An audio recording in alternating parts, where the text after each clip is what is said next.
আমি জুইশা আহমেদ পাঠ করছি ভিক্টর হুগোর 93 উপন্যাসটি। অনুবাদ করেছেন ইসমাইল আরমান। পরিচ্ছেদ 16। হারানো সন্তানদের খোঁজে অন্ধের মতো ঘুরে মরছে মিশেল ফ্লেশা। বিশ্রামের সময় ছাড়া ক্রমাগত হাঁটছে ও। জীবন ধারণ করছে কায়ক্লেশে। কখনো ভিক্ষা করছে, কখনো বা বুনো গাছের শিকড় বাকড় খাচ্ছে। ঘুমাচ্ছে মাটির উপর, খোলা আকাশের নিচে।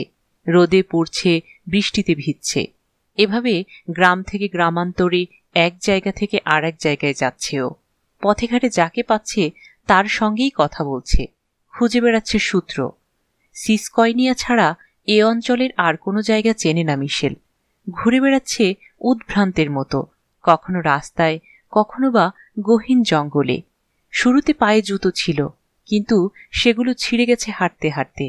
ছিঁড়ে নেতা নেতা হয়ে গেছে পরনের পোশাকও। পাগলিনীর মতো দেখায় এখন ওকে। লোকজন দূরত্ব বজায় রাখে ওর সঙ্গে। লড়াইয়ের ময়দানের মাঝ দিয়েও নির্বিঘ্নে হেঁটে যেতে পারে ও, কেউ বাধা দেয় না। ও পরোয়া করে না এসবের। দেশে আইন শৃঙ্খলা বলে কোনো কিছুর অস্তিত্ব আর নেই, নেই কোনো প্রশাসন বা কর্তৃপক্ষ। তাতে ওর কিছু আসে যায় না। যার সঙ্গেই দেখা হয় তাকেই নিজের সন্তানদের কথা জিজ্ঞেস করে মিশেল। তুমি আমার বাচ্চাদের দেখেছ? 2 ছেলে আর একটা মেয়ে। ওদের নাম গুনেজা, গোয়াইলা আর জর্জেত। বয়স 4, 3 আর 1.5 বছর। আমার কাছ থেকে ওদেরকে ধরে নিয়ে গেছে সাদা দলের লোকেরা। দেখেছ ওদের? লোকজন ওর প্রশ্ন শুনে শুধু মাথা নাড়ে, তারপর ত্রস্ত পায়ে কেটে পড়ে ওর সামনে থেকে। হতাশায় বুক চাপড়ায় মিশেল। একদিন তার ব্যতিক্রম ঘটল। এক চাষি মন দিয়ে শুনল ওর কথা, তারপর কি যেন ভাবল। 3টা বাচ্চা? জিজ্ঞেস করল সে। হ্যাঁ, বলল মিশেল। 2 ছেলে আর একটা মেয়ে। তুমি ওদের মা? হ্যাঁ। এক সেনিয়কের গল্প শুনেছি আমি। 3টা বাচ্চাকে ধরে নিয়ে গেছে, তাদেরকে রেখে দিয়েছে নিজের কাছে। কোথায় থাকে এই সেনিয়ক? লা তুয়োগে। ওখানে গেলে ওদেরকে পাবো? পাওয়া তো উচিত। বলছেন আপনি? হ্যাঁ, লা তুয়োগে যাও। ওটা কি ধরনের জায়গা? গ্রাম না শহর, নাকি কোনো খামার? ঠিক বলতে পারবো না, আমি ওখানে কখনো যাইনি। জায়গাটা কি অনেক দূর? খুব কাছে নয়, এইটুকু বলতে পারি। জায়গাটা কোথায় তা জানেন? ফুজেরের দিকে। কিভাবে যেতে হয় ওখানে? এই মুহূর্তে তুমি ভন্দখতে আছো, উত্তর দিকে রওনা হয়ে যাও। এরনি আর কুকশিলের মাঝখান দিয়ে সোজা চলে যাবে। এরপর লাশোর পাশ ঘেঁষে লোয়া নদী পার হতে হবে তোমাকে। নদী পার হয়ে পশ্চিম দিকে মোড় নিও, তারপর সোজা পথে এগোলেই ফুজেরে পৌঁছে যাবে। এখনই যদি রওনা দাও তাহলে সূর্যাস্ত নাগাদ পৌঁছে যাবার কথা। চাষির কথা শেষ হতেই হন হন করে হাঁটতে শুরু করল মিশেল। পেছন থেকে লোকটা চিৎকার করল, সাবধানে যেও, পথে কিন্তু যুদ্ধ চলছে। কথাটা মিশেল শুনল কি শুনল না বোঝা গেল না। কোনো পথিক যদি লিনিওলে হয়ে ফুজের অরণ্যে ঢোকে, তারপর বেরিয়ে আসে পারিনহির দিক দিয়ে, তাহলে ভীম দর্শন এক ইমারত দেখে তাকে থমকে দাঁড়াতে হবে। ওটাই লা তুয়োগ দুর্গ। 9ম শতকে নির্মাণ শুরু হয়েছিল এই প্রাসাদ দুর্গের। শেষ হয় 12 শতকে, 3য় ক্রুসেডের কিছুদিন পরে। পুরু পাথুরে দেয়াল, উঁচু ছাদ আর উচ্চভূমিতে অবস্থান মিলিয়ে অজেয় এক ঘাঁটি ওটা। উল্টো করে রাখা একটা ট্রাম্পেটের মতো আকার দুর্গটার। নিজ দিক চওড়া, যত উপরে গেছে ততই সরু হয়ে এসেছে। ভেতরে ছোট বড় নানা আকারের কক্ষ ছাড়াও রয়েছে কামান বসানোর জায়গা। দুর্গের একেবারে উপর দিকে কিছু গুপ্তকক্ষও আছে, তবে জানা না থাকলে ওগুলোর হদিস পাওয়া কঠিন। দরজাগুলো পাথরের দেয়ালের গায়ে একেবারে মিশিয়ে রাখা হয়েছে। এছাড়া মাটির তলায় রয়েছে ডানজন। সেখানকার বন্দিশালায় রয়েছে অপরাধীদের উপর নির্যাতন চালাবার মতো নানা ধরনের অস্ত্র। বলা হয়ে থাকে, লা তুয়োগের কারাগারে ঢুকলে কেউ জীবন নিয়ে ফিরে আসতে পারে না। সব মিলিয়ে বাস্তিলের মতোই জমজমাট এক দুর্গ লা তুয়োগ। গড়ে উঠেছে ছোট একটা পাহাড়ের উপরে। পাহাড়কে ঘিরে বয়ে গেছে একটা নদী। নদীটা জানুয়ারি মাসে কানায় কানায় ভরা থাকে আর জুন মাসে শুকিয়ে মরে যায় একেবারে। চারদিকে ঘন অরণ্য আর নদী মিলিয়ে জায়গাটা একেবারে দুর্ভেদ্য ও দুর্গম। শুরুতে নদী পার হবার জন্য একটা ড্রব্রিজ ছাড়া আর কিছু ছিল না, তবে গুভার পরিবার ভাইকাউন্ট থেকে মাহাকি হবার পরে যখন রাজদরবারে নিয়মিত যাতায়াতের প্রয়োজন দেখা দেয় তখন তৈরি করা হয় স্থায়ী সেতু। দুর্গের পশ্চিম দিকে একটা উঁচু মালভূমি আছে, তার তলায় রয়েছে সমতল প্রান্তর। দুর্গ আর মালভূমির মাঝখানে রয়েছে একটা গিরিখাত। সেই গিরিখাতের উপরে তৈরি করা হয়েছে সেতু। সেতুটা 3 তলা, নিচতলা দিয়ে যাওয়া আসা করে মানুষ আর যানবাহন। দোতলায় রয়েছে লাইব্রেরি আর 3 তলায় শস্য ভাণ্ডার। যুদ্ধ কৌশলের দিক থেকে সেতুটা লাতুয়োগের মস্ত বড় এক দুর্বলতা। মালভূমি অতিক্রম করতে পারলে শত্রুরা সহজেই দখল করতে পারবে এই সেতু, আগুন ধরিয়ে দিতে পারবে তাতে। লাইব্রেরি আর শস্য ভাণ্ডারে রাখা সবকিছুই অতি দাহ্য, ফলে আগুনটা খুব সহজে ছড়িয়ে পড়বে দুর্গের মূল সীমানার ভিতরে। এ ধরনের বিপদ ঠেকানোর জন্য সেতুর মুখে একটা লোহার দরজা লাগিয়ে দেওয়া হয়েছে। ওটা সবসময় তালাবদ্ধ থাকে আর চাবিটা থাকে দুর্গ প্রধানের কাছে। দরজাটা যথেষ্ট মজবুত, ভাঙা তো সম্ভব নয়ই, এমনকি কামানের গোলার আঘাতও সহ্য করতে পারবে ওটা। ইতোমধ্যে জুলাই পেরিয়ে আগস্ট মাস শুরু হয়েছে। সংঘাত আর যুদ্ধের আগুন আরো তীব্র হয়ে উঠেছে ফ্রান্সের বুকে। আততায়ীর ছুরিকাঘাতে খুন হয়েছে মাহা। গিলোটিনে মৃত্যুদণ্ড দেয়া হয়েছে তার হত্যাকারিণী শার্লোট কার্ডেকে। ভোদির যুদ্ধ অব্যাহত রয়েছে, তবে বড় আকারের লড়াই এড়িয়ে খণ্ডযুদ্ধের কৌশল বেছে নিয়েছে বিদ্রোহীরা। তাদের 8,000 সৈন্যের বিশাল এক ফৌজ নিশ্চিহ্ন হয়ে গেছে উসেনিতে। সতীয়তেও খেতে হয়েছে প্রচণ্ড মার। পালাতে হয়েছে অধিকৃত পার্থেনে, ফতেনে, পার্নিক, সেইবলস আর লুজোসহ বিভিন্ন জায়গা থেকে। ধীরে ধীরে কোণঠাসা হয়ে পড়েছে তারা, সাহায্য পাচ্ছে না কোনো জায়গা থেকে। ইংরেজরা জাহাজ আর সৈন্য সামন্ত নিয়ে আটকা পড়ে আছে সাগরে, ডাঙায় নামবার উপায় নেই তাদের। অগত্যা পশ্চাৎপসরণ করতে করতে ফুজের অরণ্যে পৌঁছে গেছে বিদ্রোহীরা। আশ্রয় নিয়েছে লাতুয়োগে। আগস্টের শেষ দিকে দুর্গটা অবরোধ করে ফেলল প্রজাতন্ত্রী বাহিনী। অবরোধ শুরু হবার কয়েকদিন পরের এক সন্ধ্যা আকাশে ধীরে ধীরে ফুটতে শুরু করেছে রাতের তারা। বাতাস স্থির, নিস্তরঙ্গ, গাছের পাতাও নড়ছে না। চারদিক নীরব, নিস্তব্ধ। হঠাৎ সেই নীরবতা খান খান করে বেজে উঠল একটা শিঙা। আওয়াজটা এসেছে দুর্গের ভেতর থেকে। ওটা আসলে এক ধরনের সংকেত, এক পক্ষ আরেক পক্ষের সঙ্গে কথা বলতে চায়। গোভার নির্দেশে প্রজাতন্ত্রী শিবির থেকে একই ভঙ্গিতে শিঙা বাজানো হলো। সম্মতি দেয়া হলো আলোচনায়। প্রতিপক্ষের কাছ থেকে অনুকূল সাড়া পেয়ে দুর্গের দিক থেকে উদাত্ত গলায় কথা বলতে শুরু করল একজন।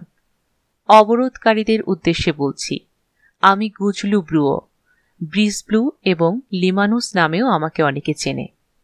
আমার মালিক ফতেনের ভাই কাউন্ট 7 অরণ্যের অধিপতি মাহখিদু লতেনাকের পক্ষ থেকে তোমাদেরকে জানিয়ে দিতে চাই, দুর্গ জয়ের অবান্তর আশা ত্যাগ করে ঘরে ফিরে যাও। যা তোমরা করতে চাইছ তা কখনোই সম্ভব হবে না। পতন ঘটবে না এই দুর্গের। তাছাড়া এখানে আশ্রয় নেবার আগেই আমাদের মাহখি তার বিশ্বস্ত 6 জন অনুচরকে প্রয়োজনীয় নির্দেশ দিয়ে দেশের 6 জায়গায় পাঠিয়ে দিয়েছেন। কাজেই তাকে আটক বা হত্যা করে রাজভক্তদের প্রতিবিপ্লব বন্ধ করতে পারবে না তোমরা। মাহখির অনুচরেরা তার কাজ চালিয়ে যাবে। তোমাদের মনে করিয়ে দেয়া প্রয়োজন, আমাদের বিরুদ্ধে যে যুদ্ধে তোমরা নেমেছ তা অন্যায় যুদ্ধ। আমরা এদেশেরই মানুষ, এদেশেই বাস করি। এখানকার মাটিতে আমাদের অধিকার তোমাদের চেয়ে কোনো অংশে কম নয়। শিশির সিক্ত ঘাসের মতোই আমরা সরল ও বিশুদ্ধ প্রকৃতির ঈশ্বর ভক্ত মানুষ।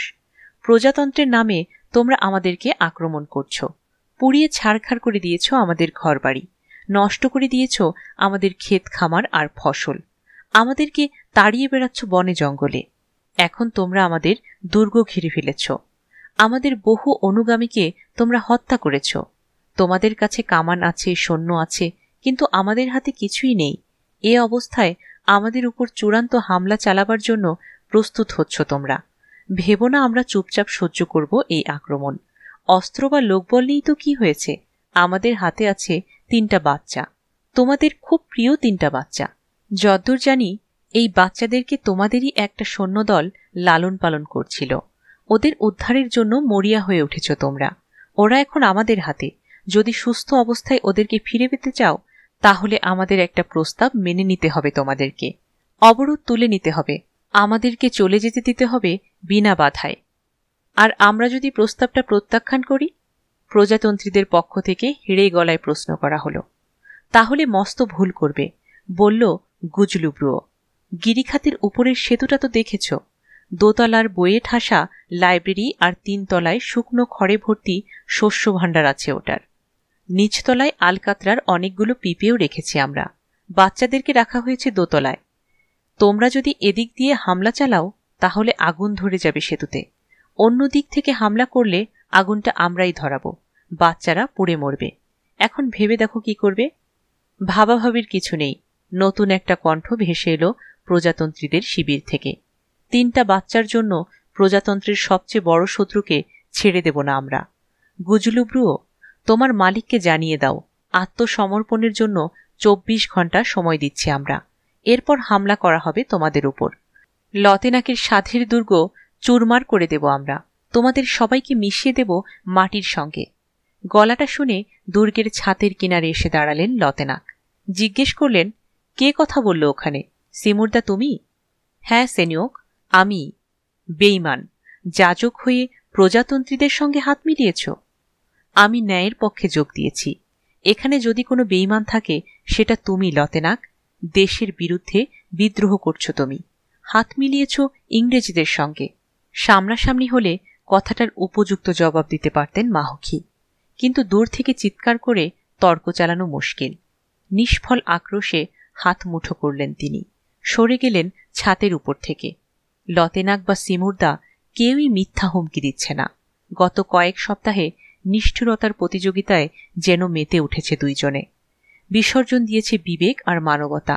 ওদের নাম দুটো এখন সাধারণ মানুষের জন্য বিভীষিকা। জনগণের ঘৃণার পাল্লায় ওজন করলে দুজনেই সমানে সমান। রাজনৈতিক আদর্শের পার্থক্য থাকলেও চরিত্রগত দিক থেকে অদ্ভুত মিল রয়েছে ওদের। লক্ষ্য অর্জন আর উদ্দেশ্য পূরণের জন্য নারকীয় পথ বেছে নিয়েছে ওরা। যা হোক, সিমুরদার ঘোষণায় অবরুদ্ধ রাজতন্ত্রীরা 24 ঘন্টা সময় পেল ইতিকর্তব্য নির্ধারণ ও বিশ্রাম নেবার জন্য। এই সুযোগে পরিস্থিতি বিচার করে নিলেন লতেনাক।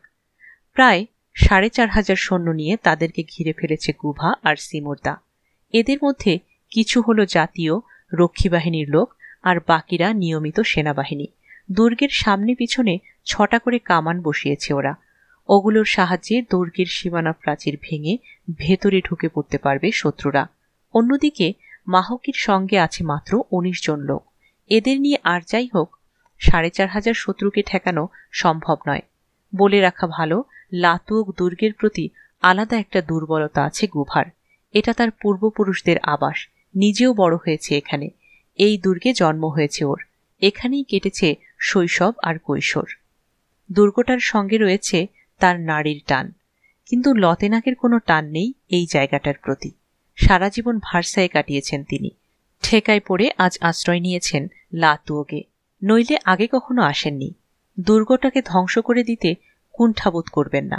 পরাজয় নিশ্চিত জানলে নিশ্চয়ই তা করবেন। সে কারণে দুর্গে হামলা চালাবার ব্যাপারে দ্বিধাদ্বন্দ্বে তুলছে গুভা। হামলা মানেই অগ্নিকাণ্ড। বাচ্চা 3টার কথা যদি বাদও দেয়, আগুনে ধ্বংস হয়ে যাবে দুর্গের লাইব্রেরি। ওখানে রক্ষিত আছে গুভার পরিবারের বংশানুক্রমিক হাজারো নথিপত্র। ওগুলো কিছুতেই হারাতে চায় না ও। 7-5 ভেবে বিকল্প পথে আক্রমণের পরিকল্পনা সাজালো গুভা। সেতু নয়, হামলাটা করা হবে দুর্গের পেছনে বনের দিক থেকে।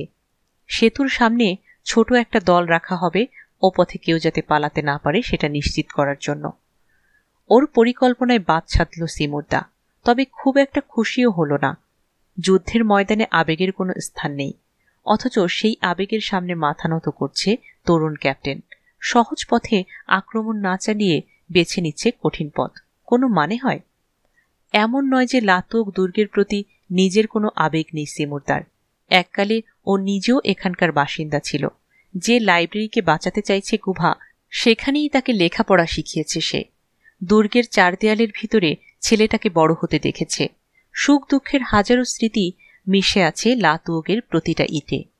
তাই বলে কাতর হয়ে পড়া সাজে না একজন সেনানায়কের।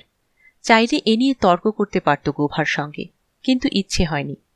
2 নেতার মাঝে ঝগড়া বিবাদ দেখলে মনোবল হারাবে সৈন্যরা, তাই চুপচাপ গুভার পরিকল্পনা মেনে নিয়েছে সে। রাতভর দুই পক্ষই প্রস্তুতি নিতে থাকল পরের দিনের জন্য। সহকারী গিসমকে ডেকে গুভা বলল, গিসম, একটা মই দরকার আমাদের। মই তো নেই স্যার, জানালো গিসম। জোগাড় করো। কি ধরনের মই চাইছেন? দুর্গের সীমানা প্রাচীর টপকাবার জন্য? না, সেতুর উপর থেকে বাচ্চা তিনটেকে নামিয়ে আনার জন্য। তাহলে তো অনেক লম্বা মই দরকার। তা তো বটেই, অন্তত 3 তলায় ওঠার মতো, নইলে ওদেরকে উদ্ধার করা যাবে না। বুঝতে পেরেছি, কিন্তু আমাদের সঙ্গে মই নেই স্যার। নেই কেন? এতদিন তো বনে জঙ্গলে যুদ্ধ করেছি, মইয়ের প্রয়োজন হয়নি, তাই সঙ্গে আনা হয়নি। এখন তাহলে একটা তৈরি করে ফেলো।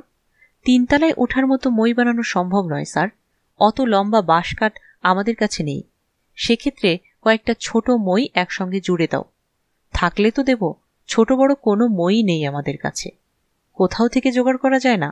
না স্যার, আশেপাশের গ্রামে গঞ্জে কোথাও মই নেই। চাষিরা সব নষ্ট করে দিয়েছে, ঠিক যেভাবে নষ্ট করেছে সেতু আর সাঁকো। আমাদের কাজে লাগতে পারে এমন কোনো কিছুই আস্ত রাখেনি ওরা। হতাশা অনুভব করল গুভা। কিন্তু যেভাবেই হোক একটা মই যে আমার চাই। একটু ভাবল গিসম, তারপর বলল, এক কাজ করা যায় স্যার। জ্যাবনিতে একটা কাঠের দোকান আছে, ওখানকার মিস্ত্রিকে দিয়ে একটা মই তৈরি করিয়ে নেওয়া যেতে পারে। তাই করো, এবং তাড়াতাড়ি, আমাদের হাতে একদম সময় নেই। মইটা কখন চাই? আগামীকাল এই সময়ে। তাহলে এক্ষুনি একজনকে জ্যাবনিতে পাঠিয়ে দিচ্ছি। ওখানে আমাদের একটা অশ্বারোহী দল আছে, কাজটা ওদেরকেই দেব। কাল সকালেই একটা মই পাঠাতে বলবো ওদেরকে। পাঠাও, আমি লিখিত আদেশ দিয়ে দিচ্ছি। 10 মিনিট পরেই রওনা হয়ে গেল প্রজাতন্ত্রীদের বার্তাবাহক। মালভূমির উপরে উঠল গুভা, নজর বোলাল গিরিখাতের ওপাশে। ঠায় দাঁড়িয়ে আছে পাথরে গড়া ত্রিতল সেতু। ওটা দখল করলেই সমস্যার সমাধান হবে না ওর। দুর্গের ড্রব্রিজ তুলে রাখা হয়েছে, কাজেই ওখানে পৌঁছতে চাইলে নদী পার হতে হবে ওদের। ওরা যখন পানিতে নামবে তখন আড়াল বলতে কিছুই পাওয়া যাবে না। উপর থেকে গুলি ছুটতে পারবে শত্রুরা। অবস্থা দৃষ্টে পিছন দিক থেকে আক্রমণ করাই যুক্তিসঙ্গত মনে হচ্ছে তার কাছে। সিমুরদার নেতৃত্বে একদল সৈন্যকে সেতুর সামনে পাহারায় বসিয়ে দিল গুভা। এদিক দিয়ে কাউকে পালাতে দেবে না সে। বাকি সৈন্য নিয়ে নিজে চলে গেল দুর্গের পেছন দিকে। বাইরে যখন এভাবে আক্রমণের প্রস্তুতি চলছে, দুর্গের ভিতরে তখন চলছে প্রতিরক্ষার প্রস্তুতি। পিছন দিকের দেয়ালে বড় একটা ফাটল আছে, সেখান দিয়ে দুর্গের হলঘরে পৌঁছানো যায়। ইট গেথে ফাটলটা বন্ধ করে দিলেন লতেনাক। কাজটা সারার জন্য নিজেও হাত লাগালেন অধীনস্থদের সঙ্গে। দেয়ালে ছোট কয়েকটা ফুটো রাখা হলো গুলি ছোড়ার জন্য। মাহাক্রি যখন দেয়ালের ফাটল বন্ধ করায় ব্যস্ত, গুজলু ব্রুও তখন ব্যস্ত সেতু নিয়ে। 3 জন সঙ্গী নিয়ে 3 তলা কাঠামোর পুরোটাই ঘুরে ঘুরে দেখল সে। শস্য ভাণ্ডারে শুকনো খড়ের অভাব নেই। নিচ তলায় আলকাতরার পিপেও রাখা হয়েছে। লাইব্রেরিতে রয়েছে কয়েক হাজার বই সহ অন্যান্য কাগজপত্র। গন্ধক মাখানো দড়ি বিছানো হলো প্রতিটি তলায়। বাইরে থেকে ওগুলোর সাহায্যে খুব সহজে আগুন ধরিয়ে দেয়া যাবে পুরো সেতুতে। কাজ শেষ হলে দোলনার মতো 3টা ঝুড়িতে ঘুমন্ত 3 শিশুকে দোতলায় নিয়ে গেল ওরা। ঝুড়িগুলো এমনভাবে বয়ে আনলো যাতে ওদের ঘুম না ভাঙে। বেশ গরম পড়েছে, লাইব্রেরির জানালাগুলো তাই খুলে দেয়া হলো যাতে বায়ু চলাচল করতে পারে, বাচ্চাদের ঘুম যেন আরামের হয়। এরপর সেতুর মূল দরজায় বাড়তি তালা লাগানো হলো। সন্তুষ্ট হয়ে দুর্গে ফিরে গেল গুজলু ব্রুও। ছাতে উঠে বসে পড়ল পাহারায়। ধীরে ধীরে রাত কেটে গিয়ে সকাল হলো। ছাদ থেকে গুজলু ব্রুও দেখল বনের ধারে জমায়েত হয়েছে শত্রু সেনারা। হাতে তলোয়ার, কাঁধে বন্দুক আর পিঠে গুড়ির বাক্স। দুর্গের ভিতরেও তখন যথাসামান্য অস্ত্রশস্ত্র নিয়ে হামলা ঠেকাবার জন্য তৈরি হয়ে গেছে 19 জন বিদ্রোহী। এসবের কিছুই টের পেল না অবুঝ 3 শিশু। সেতুর দোতলায় মরার মতো ঘুমোচ্ছে তখন ওরা। গল্পটি ভালো লাগলে লাইক বাটনটিতে ক্লিক করুন, সাবস্ক্রাইব করুন জয়িশা আহমেদ চ্যানেলটিতে।